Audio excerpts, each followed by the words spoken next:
Just follow the blood trail. Look at that. Got splattered. He's right over here. He only went about maybe 40, 50 yards. Look at that blood.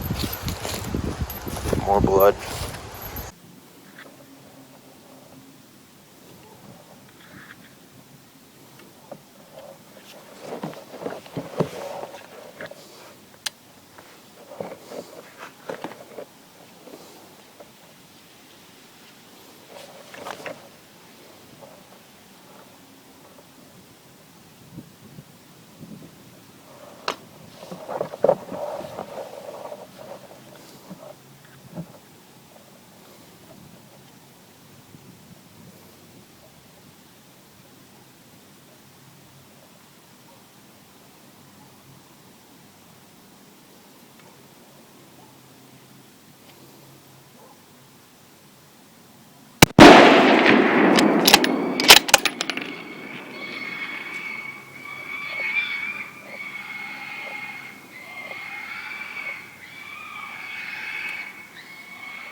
Hope you guys can hear me over the wind. There was really not a lot going on last night. There was one coyote that came out to the boneyard, but by the time I got set up behind my rifle, he'd gone ahead and meandered off. I expect him to come back tonight though, because I think he was just kind of testing the grounds. There were a few deer working the oaks that are right back here. They're always here. It's a doe and two fawns. They're always in this area. I gave myself till about 1:30 in the morning, and finally around 1:15, I literally opened the back door again and pulled on my Pulsar Axion XM30 and saw that whole area just had hogs kind of working there. Hogs aren't going to corn right now. We had corn literally under the feeder, but they were all working the oaks. So if you're hunting right now, make sure you're getting on the acorns. But I lined up on the hog on the right. He didn't look as big as this one, so I went ahead and lined up on this one, got to the other side of that tree, and I just waited for him to get in the right position, and I pulled that trigger.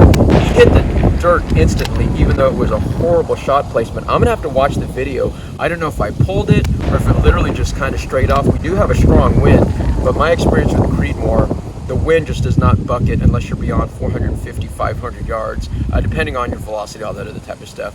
But what was really interesting is I am certain I doubled and hit that second piglet, because after this guy dropped and kind of drug himself away, that little piglet took off and started screaming.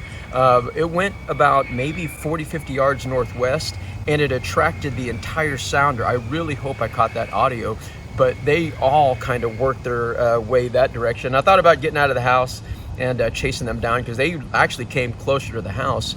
But it was probably right around 35 degrees and I wasn't dressed for it. And yeah, I'm being a wuss. Plus these hogs are here all the time. But this is actually a really cool colored hog. He's under 80 pounds. He's got that gold and black color. For you guys who are asking, I cut out the back strap and create snacks for Cree, and I'll usually take one of the back straps for myself.